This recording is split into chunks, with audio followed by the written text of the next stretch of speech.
Mr. Beast hat einmal behauptet, sein Schokoriegel Fastables sei gesünder als Hershey's, eine der zuckerhaltigsten und ungesündesten Süßigkeiten der Welt. Und wenn ich ehrlich bin, war das, als würde man Müll mit Abfall vergleichen. Aber diese Behauptung war nur der Anfang. Hüllte sich das perfekte Marketing um glänzende Rapper, verbarg es Lügen, Klagen und unübersehbares PR-Chaos. Er wurde von der Abteilung für Kinderwerbung wegen Verstößen gegen die Richtlinien untersucht, sah sich mit Verletzungsklagen konfrontiert, hatte aufgrund neuer Zölle mit Gewinnen zu kämpfen und sah sich insgesamt einfach wie ein weiteres YouTuber-Produkt aus, das sich mehr auf Marketing als auf Qualität konzentrierte. Wie geschah der Abwärtstrend bei Feastables? Von der extrem gefragten, sofort ausverkauften Schokolade zu deutlich sinkenden Umsätzen und Gewinnen. Hier ist ein zufriedenster Länderfall von Mr. Beast Feastables. Wir schreiben das Jahr 2022.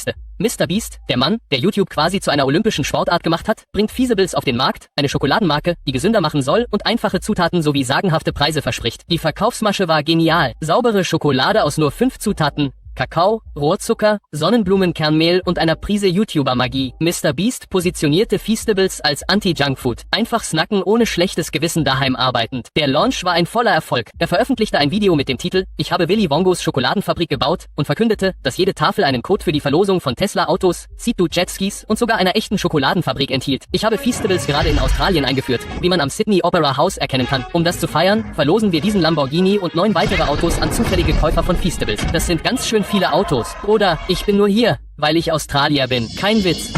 Geh einfach zu deinem Woolworths oder einem anderen australischen Händler und kauf einen Fastables-Riegel. Wie gewinne ich also einen Lamborghini? Scanne einfach den QR-Code auf der Rückseite des Riegels. Nachdem du ihn gekauft hast, reiche deinen Kassenbon ein und ein Riegelkauf gilt als eine Teilnahme. Nach Wochen war er bei Händlern nicht mehr verfügbar. Es war eine Marketing-Meisterleistung. Mitte 2023 waren die Zahlen absurd. Fastables hatten sich von einer Idee zu einem globalen Produkt entwickelt und erzielten einen Umsatz von über 250 Millionen US-Dollar. Mehr als Mr. Beasts eigener YouTube-Kanal im selben Jahr. Sie waren in über 7000 Geschäften von Walmart bis Tesco zu finden. Influencer packten ganze Kisten aus. Eltern kauften in Großmengen. Manche verkauften weiter. Es war ein kultureller Moment, ähnlich wie bei Prime. Es ging einfach überall viral und jedes Kind wollte es. Aber leider braute sich hinter all dem Zuckerrausch etwas Bitteres zusammen. Ich muss es behalten. Mein erster Eindruck: es ist etwas sperrig. Und normalerweise, wenn es so groß ist, mag ich es, wenn es so weich ist wie hier. Unordentlich. Es ist unordentlich. Nö, nein. Jimmy, das ist ein Nein. Du musst einfach wissen, dass es unordentlich ist. Dann kam der erste PR-Albtraum, die Kontroverse um das Aufräumen unserer Auslagen. Anfang 2023 geriet Feastable aus den falschen Gründen zum Trend. Mr. Beast twitterte ein Foto eines unordentlichen Walmart-Regals und sagte: Wenn ihr Fastables in eurem lokalen Geschäft seht, räumt bitte die Auslage auf und schickt mir ein Foto. Ich verlose $5.000. Klingt harmlos, oder? Nur sind die Leute im Internet ausgerastet. Seine Marke verdankt unbezahlte Fanarbeit, werfen Kritiker ihm vor. Es wirkte ausbeuterisch, seine Fans in kostenlose Waren zu verwandeln. Das Internet roch die Verzweiflung der Unternehmen. Dann kam der wahre Sturm, ethische Beschaffung. Mitte 2024 begannen Berichte, unangenehme Fragen darüber zu stellen, woher Fasts Kokos stammte. Einer viralen Tweet deutete an, die Marke kaufe Kakao von Farmen, die Kinderarbeit in Westafrika praktizieren. Dieselbe Kritik, die Hershey's und Nestlé seit Jahren verfolgt. Es gibt keine Beweise, dass Mr. Beast wusste. Blaues Bell, Lieferanten haben Fairtrade und Rainforest Alliance Zertifizierungen. Aber das Gespräch lässt sich dem Rapper nicht zurückgeben. Die Optik war ziemlich brutal. Wie soll man gesunde Kinderschokolade verkaufen, wenn die Leute über Ausbeutung und Kinderarbeit twittern?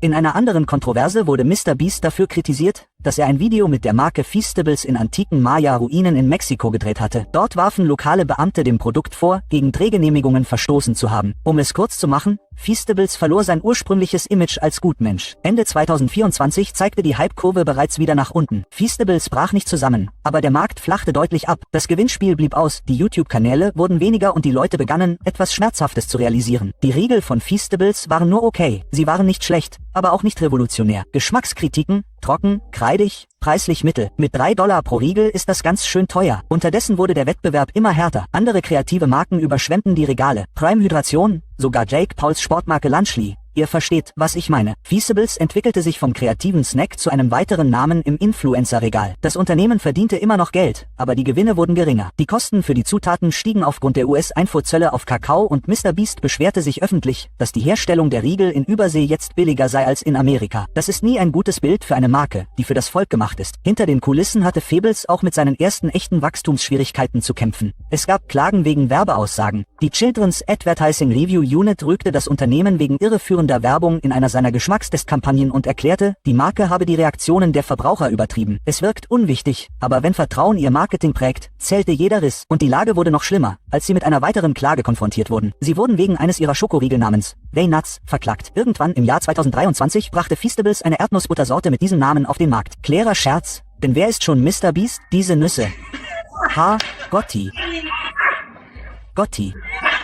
Aber es gab ein kleines Problem. Ein anderes kleines Snackunternehmen, Desnos LLC, hatte diesen Namen bereits als Marke eingetragen. Und darüber lachten sie nicht. Sie reichten eine Klage wegen Markenrechtsverletzung ein und argumentierten, dass das Team von Mr. B von der Marke wusste und den Namen trotzdem verwendete, weil er stimmig war. Um es kurz zu machen, in der Klage wurde Feastables beschuldigt, den Namen absichtlich kopiert zu haben, um auf viralen Humor zu setzen. Ich meine, um fair zu sein, das war keine große Sache, weil die meisten Fans es einfach nur urkomisch fanden. Aus dem Nichts. Wer hat diese Nüsse als Marke geschützt? Und dann versucht er, Mr. Beast zu verklagen, weil er eine seiner Schokoladenriegelsorten danach benannt hat. Stellen Sie sich vor, Sie leiten ein 250 Millionen Dollar Unternehmen und eine Ihrer größten Kontroversen dreht sich um diese Nüsse. Reden wir über Zahlen, denn der Hype war groß. Aber wenn man sich die Daten ansieht, lügen sie nicht wirklich. Feastables erzielte bis Ende 2024 einen Umsatz von etwa 250 bis 270 Millionen US-Dollar. Der Einzelhandelsvertrieb blieb breit gefächert. Die Produkte wurden immer noch weltweit verkauft, aber die Verkaufszahlen pro Geschäft verlangsamten sich. Im Grunde waren sie nicht sofort ausverkauft. Sie verkauften sich langsam über einen längeren Zeitraum. Und das stimmte. Und es lag daran, dass die Erwähnungen auf TikTok nicht mehr so himmelhoch jagten wie früher. Und es wuchs einfach zu schnell. Feastables sollte gesündere Schokolade mit weniger Zutaten und weniger verarbeitetem Mist sein. Doch wenn man nach einem Wachstumsschub schneller wächst als ein Kind, zeigen sich Risse. Das Unternehmen expandierte im Eiltempo. Neue Produkte, neue Verpackungen, neue Geschmacksrichtungen und das alles, während gleichzeitig versucht wurde, die wahnsinnige Nachfrage zu befriedigen. Der Slogan, einfache Zutaten, epische Preise, führte zu einer komplizierten Lieferkette und einem regelrechten Chaos. Fan liebt Giveaways, aber Giveaways bauen keine Stammkunden auf. Sie schaffen Zocker. Jeder Riegel war ein Lotterielos mit Zucker obendrauf. Die Leute kamen nicht mehr zurück, um zu probieren. Sie jagten dem nächsten Gewinncode hinterher. Und als das Gewinnspiel endete, waren auch die Folgekäufe vorbei. Sogar die Mitarbeiter wiesen auf die Wachstumsschwierigkeiten hin. Vertriebsverträge wurden überstürzt abgeschlossen, Nachschublieferungen im Einzelhandel wurden nicht eingehalten und Mr. Beast, der sein YouTube-Imperium, seine Philanthropie und seine Nebenbeschäftigungen unter einen Hut bringen musste, war nicht gerade ein Vollzeit-Süßwarenmanager. Feastables wurde zu einem Fallbeispiel für die Überdehnung von Influencern. Zu groß, zu schnell, zu öffentlich. Feastables existiert also immer noch. Es beherrscht nur nicht mehr die Schlagzeilen. Die Marke hat die Kontroversen zwar überlebt, ist aber nicht mehr der nächste große Hit. Es ist ein funktionierendes, profitables Snackunternehmen, dem der Reiz des Neuen verloren gegangen ist. Warum also ist Feastables tatsächlich gescheitert? Und warum sind die Verkaufszahlen so stark zurückgegangen? Nun, erstens die künstlich erzeugte Nachfrage. Die Leute kauften Fables nicht wegen der Schokolade, sondern wegen des Ansehens. Als die Werbegeschenke aufhörten, war auch der Dopaminrausch vorbei. Dann nagten ethische Fehltritte, Vorwürfe über Kinderarbeit und Kontroversen über die Arbeit von Fans an dem Image des Gutmenschen, das das Vertrauen in die Marke aufgebaut hatte. Und dann noch die übermäßige Abhängigkeit von Mr. Beast. Sobald ihr Markenbotschafter mit 200 Aufgaben beschäftigt ist, wirkt die Marke wie ein Nebenprojekt und nicht als Priorität. Und dabei geht es um die Produktqualität. Letztendlich waren die Riegel nicht besonders genug, um unseren Hype zu überstehen. Wettbewerber schafften besseren Geschmack günstiger. Und dann wurde das Publikum einfach zu alt. Dieselben Teenager, die 2022 Feastables gekauft haben, sind jetzt in der Highschool oder am College. Und sie jagen nicht zwischen den Kursen Schokoladencodes hinterher. Also schaut her, Feastables ist ein Meisterkurs darin, wie man das Internet erobert und wie man an Dynamik verliert. Mr. Beast hat bewiesen, dass ein YouTuber eine legitime Verbrauchermarke von Grund auf aufbauen kann. Aber er hat auch bewiesen, dass Social Media keinen Regalerfolg garantiert. Wenn dein Produkt also vom Creator abhängt, hast du einen Fanclub aufgebaut, kein Unternehmen. Feastables wird wahrscheinlich weiter bestehen. Es ist zu profitabel, um zu sterben. Aber es wird nie wieder diese Energie wie 2022 erreichen. Interesse ist weg, keine YouTube-Aktionen bringen's zurück.